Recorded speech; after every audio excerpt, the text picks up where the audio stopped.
زين شو كم كاسات أخذت؟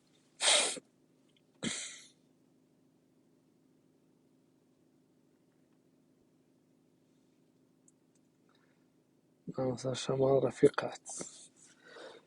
ناوسا شمال دنقم دي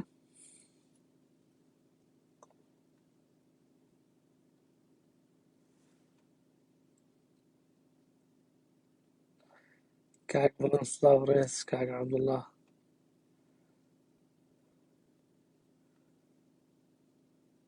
ناوسا محمد صلاف كاك مليون صلاف ريس كاك ريكار كاك هبال زۆر ساردە لێرە نازانم سەد لە ئێوە دەبێ وەزات چۆن بێ هەرەوەرە لە کەرەجەوە بێ و میامی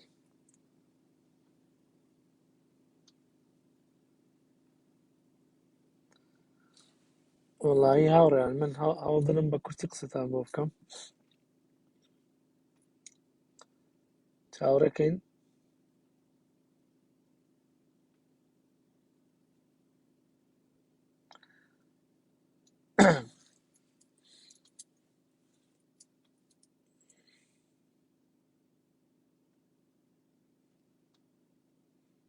تۆ چاوەڕێکن بە هاوڕەکانی بێنە خەت دەمەوێت بە کورتی قسە بکەم لەسەر مۆزوعی ئەو سکانداڵێکە ئەو ڕۆبڵاو بتوێت لەو گەندەڵیان فەزیحیکە ئەو ڕۆبڵاو بووە لەو میدیا ئەمریکی دڵنیام هەمووتان خوێندیتانەوە یعنی ئەوە لە هەر وڵاتیشتر بواە یعنی بەلایەنی کەم ڕئیسی حکومەت داد ئیسقالی دەکرد لەو کاکە گیان من بەکەرێک ئەو وڵاتی نایم ناتوانم میدارەتان بکەم تر کاکە فەرمونون نەفەرێک بێتە شوێنی من با ئیدارەی وڵاتی بکە بەڵام قسەکە لەسەر ئەوەیە لە کوردستان لەبەر ئەوەی دام و دەستگای ئەوەی کە ئیدارەی دەوڵەت دەکا یعنی دەوڵەت و پەرلەمان و سوپا و مخابرات و پۆلیس و ئاسایش و هەمووی وەکو یەکە هەمووی وەکو یەکە هەمووی یەک شتە هەمووی حیزب بەڕێوە دەبا بۆیە کەس ناتوانێت لێپرسینەوە لە کەسێک بکە کە بای 18 ملیۆن دۆلار یەک بینای دەکڕی بەکرێ دەیداتەوە دەرمانخانەیە وە لەوەی خەتەرتر کڕینی ئەو هەموو ڤێلا و ئەو هەموو شۆقانەی لە بورج خەلیفە و لە نەخلەکەی وەکوڵە دارخورماکەی دوبەی و قسەکە لەسەر ئەوەیە خەڵکێ لە کوردستان ئێستا بڕاو کە پارەی دەرمانی عیلاجی پێ نییە بۆی دەرزی ئەنسۆلین کڕی شەکرێ هەیە خەڵکەکێ ناتوانی بۆ نمونە دەرمانی ئەو نەخۆشی سەرەتان و کڕەکە ئێستا زۆر زۆر کەم بووە بەڵام زای قسەکەمان لەسەر چییە قسەکەمان لەسەر ئەوەیە خەڵکەکەیە کۆیلەیە برا ینی خەڵکەکەیە نەپارەی دەرمانی هەیە نەدەتوانی ژانی خۆی پێ بەڕێوە بچی نە ساحب خانۆکە لە کرێتیە وەزعی خراپە سەرمانگەن چاوەڕێ معاشەکەی دەکا ئەگەر معاشەکەی نێ ئەبێ قەردی قۆڵ بکە لەولای کەسی دێ لە فەیسبوک و لە شوێنانە سوکایەتی بە خەڵک دەکا و بێڕێزی دەکا و دیفاع لە ئەو ئاغایانی خۆی دەکا 18 ملیۆن دۆلار هیچ نییە بڕوا بکە لە چاو ئەو پارەی کە لە کوردستان هەیتە یەک عاردیان لە هەولێر داگیر کردیان یەک عارد لە هەولێر بای 3 ملیارد دۆلاریە یەک عارد بە ناوی زانکۆ و بە ناوی ئەولا ئەولای لە ڕاقیترین شوێنی هەولێری داگیریان کردیە و ئیتر خەڵکی چاوی دەرێ خەڵک خانی نییە خەڵک کرێتیە خەڵک دەعایلە ئەوکڵە پێشەر عیلە بێکەوەێنێ لە ماڵەشی گەنجە دەیێژن بێنێ و ناوێت لەگە ماڵی بای بدانیش ئەوانە حەقیان نییە ئەوانە گرنگ ئەوەیە پارەشی زۆر دێتە لایەن جا خەتەرترینش ئەوەیە کە ئەو کۆیلەیە کە هیچی نییە هیچ ینی ئەو هیچی نییە ئاگادار بن ینی دایعە نەدەزانی بۆ نمونە سەفەر چێنە نازانین دوبەی نەبینێ طبعا بۆ معلومات ینی پێ ئەو مەشروعەکەیە بەنایەی نەخلەکەیان بۆ لە دارخورماکە لە ئەوەی دەرەچێت دارخورماکە ئەوەی خودمە ئیفتاری پێ دەکەنەوە ڕەمەزانان یعنی مستەوای عەقل و تێگەیشتنی ئەو هایە نازانی گەورەکانی نازانی فەرماندەکانی لەوێ دادەنیشن وێلایان کڕە شوقیان کڕە خۆ بەردەوام لێ ناژین ها بڕوا بکە لە 6 مانگ جارێک ئەگەر هەفتە بچنەوە وێندەر کە مەجاریان نییە هەن خەریشیشتن هەم تیجارەتیان زۆرە هەم پاریان زۆرە بەڵام ئەتوو کاکە ئەتوو ئەگەر ئەمڕۆ لە خۆشکەی خوانەکە ڕاستە کۆیلەشی ئەگەر چکە نەخۆشکەی مشکلەیە ئەو کات دەپارەوە لە خەڵکی پارە لەوکەش بۆ خەڵک مشکلێگەنا خەمی کۆیلە نیان 50 کۆیلە بەیەکەوە بمرن خەمم نییە بەڕاستی بەڵام خەم ئەوە کۆیلەک نەخۆش بی دەچی یقەی برایەک ڕێقەی خوشکێک دەبێت لە کاکە پارەم بۆ خوڕکەوە بۆیە عیلاجی خۆم پێ بکەم ئێستا لە کوردستان یەک شەو مانەوە یەک شەو لە نەخۆشخانەی شەهری ملیۆنێک دینارە هێجە نابی کۆیلەت خۆ بە خۆت ئەوەندە پارە نییە بە 3 مانگ ئەوە دێ وەرناگری چ پێویست دەکات لە فەیسبوک و لەو هەموو تۆڕە کۆمەڵاتیان لە مەدرس و کۆڕ و کۆبوونەوەی ئەتو دیفاع لەو زەردێ دەکەن کە هیچی تو تێدا نییە وەڵایی ئەگەر یەک لەو وێلایانە بەناوی تو کرد بەیان گوت کاکەوەرە ئەو وێلایەت بەناوی دەکەینەوە بێدانیشە قسە مەکە قەیناکە وەڵایی ئەگەر خانیشە بە هەرزانی داویتە تو لەو شوقانەی یەک لەو شەریکانی کە بەس سەرمایەکەی ملیارێک و 27 ملیۆن دۆلارە کە ئیشی خانوو بەرە دەکا یەک ئەلەو شەریکانە هاوی کاکە تۆ کادری و حیزبەی ئەوە فەرمو ئەمە بڕیارماندا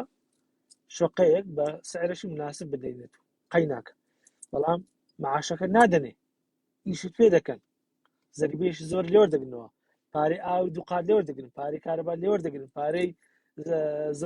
زبر و خاشاک لێوە دەگرن پارەی مۆلیدە لێوە دەگرن پارەی ژنگە لێوە دەگرن پارەی سەنەوی و سارە بەناوکردن و گۆڕین و تەرتیبات و ڕقم و ئەوشان هەموو لێوە دەگرن پارە ئەو هەم پارە لێوە دەگرن بە نزیکەی بە 300 نەوە پارە لێوە دەگرن هەندێک دەگرن 700 ئەوجە دوای ئەو هەموو شتەی ئەتو دەی دیفاعیان لێ دەکەی ئەڵێن کاکە حەقی خۆیتان لە دەستگای ئەمریکەکەی درۆی دەکا تەمان زۆر خینداواری هەیە بە خۆی واز نەکرد خۆم بڵاوم نەکردەوە ئەوە ئارتی نییە ئەوە خۆوانی زیندانەکانی بادینان نییە ئەوە خۆ قەناتەشی معارەزە نییە ئەمە دەستگایشی ئەمریکیە دەیان خەڵاتی وەرگرتیە ئەتوو برام ئەتوو دەبی وشاوی و کاکە وەڵا قیامەتیشت دەڕوا ئاگادار بە چکە لەگەڵان لە قیامەت لەگەڵان حەشر دەکرێ ها المەرء على دینی خەلیلی کاکە ئینسان لەسەر دینی برادرەکەیتی جا ئەوان هەیتیان کاکە ئەوان ئەو مەسئولانە ئەوەتە لە ئیمارات و لە ئەمریکا و لە کوردستان دەژین و ژن دەینون و دەبەن و لەش فرۆژ دەین و حەفلە دەکەن و ئەوان ئەتوو چیت کردی کاکە ئەتوو دەبی شەو ڕۆژ دانیش بێ خوای ئەگەر لە باشت بە قسمەتم کەی باشتەکەش نابی کاکە گەوا بڕۆ بابە بە قورعان خوای گەورە ناتباتە باشتر ئەگەر ئینسان دفاع لە زوڵم کە ناتبا نا خوای گەورە باشی لە کۆیلێ دروست نەکردیە دڵنیا بە خوای گەورە بەهشتی لۆ ئازادی خوازەکان دروست کرد لە ئەو کەسانی دروست کردێت کە بە حەق دەڵێ حەق بە ناحەق دەڵێ ناحەق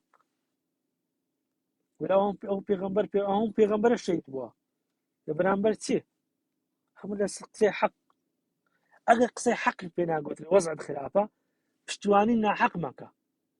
خۆ من نەمگوتە تو دەزە چەکەشی لە ڕاپەڕیم کە من ڕامە پەڕە بەڵام ئەتوو وەکو ئەڵێ بە فری لە خەتی و پارەت پێ نییە و شەروارەکە درایە و دانیشتی لەسەر لایەک دانیشتی لە مارێ لە عادی تەمان قەنەفەشینیان کۆیلە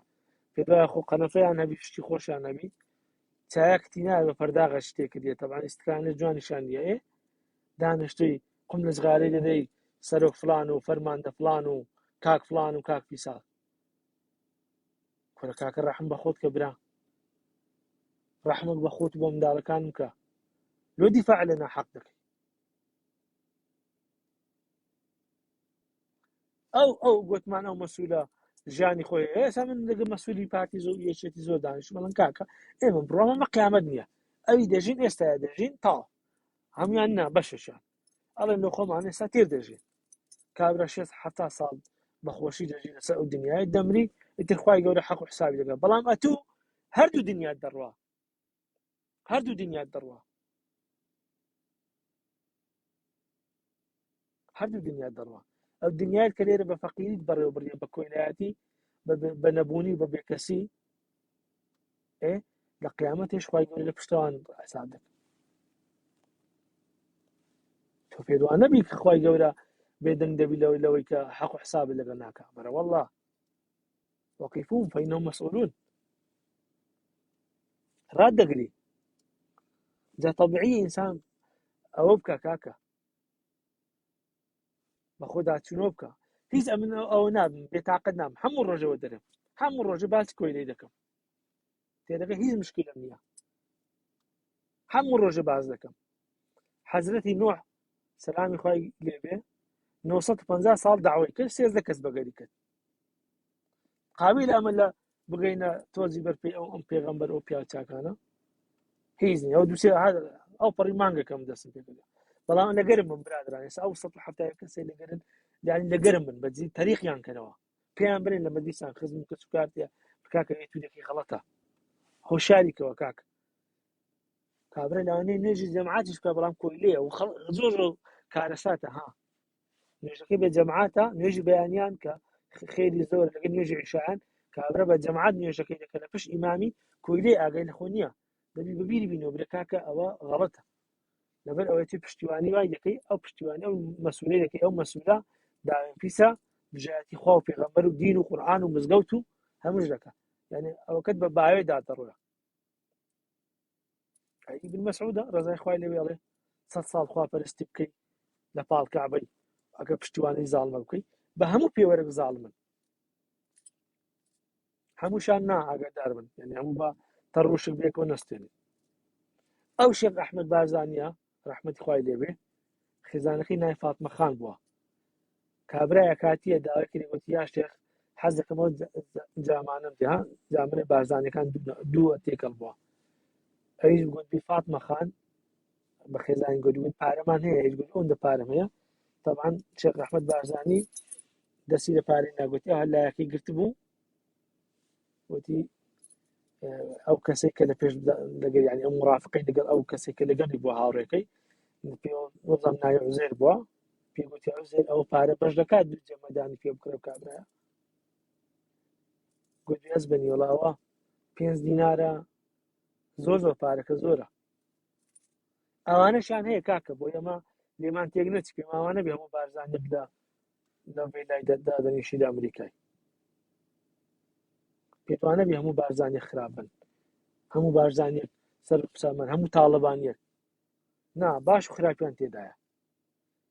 شێخ ئەحمەدە کەیە کە پیاوەشی متەدەین، پیاوەشی پاک، کە دەستی بە پارەی نەکەتێ، بە پێی قسەی کاک نەوشیروانی ئەوەی کە ڕوایەتەش باز دەکەن ئەنە کلکش پارەکەی گرتیا، کەچی ئەوانەش بە $1,000,000 ئەوڕۆ زۆر گەڕان دەدوو ئەوەکان، دەدوو ئەو ڤێلایانی کە لە کڕیتیانەوەی هەمووی لە $3 ملیۆن دەست پێ دەکا تا $32 ملیۆن، کەچی هەموو پارەی تەڵەبەی مانگەک ناگاتە $5-6 ملیۆن. ئەو هەموو تەڵەبە فەقیرە بەستە زمانە لەسەر جادەیە، هەموو پارەکەیان ناگاتە $5-6 ملیۆن. ئەو زەقەی چاوت بێ بۆ پارە سپیکردنەوەش دەکران، زۆر پێویست پێ نییە، بۆی پارەکانی خۆیان سپیکردنەوە. کە پارە مشکلەی لە وڵاتی چ لێ دەکەی، لە چی هاتیە، چی لێ دێ، کو هاتیە، خەڵک لێپرسینەوە دەکا، خۆ وڵاتی ئەوە نییە هەلا خۆیانەوە. بۆیە ئەمە دەگەڕێنەوە سەر ئەم مەشروعی خۆمان، بەردەوام دەبین لە قەڵاچۆکردنی کۆیلە،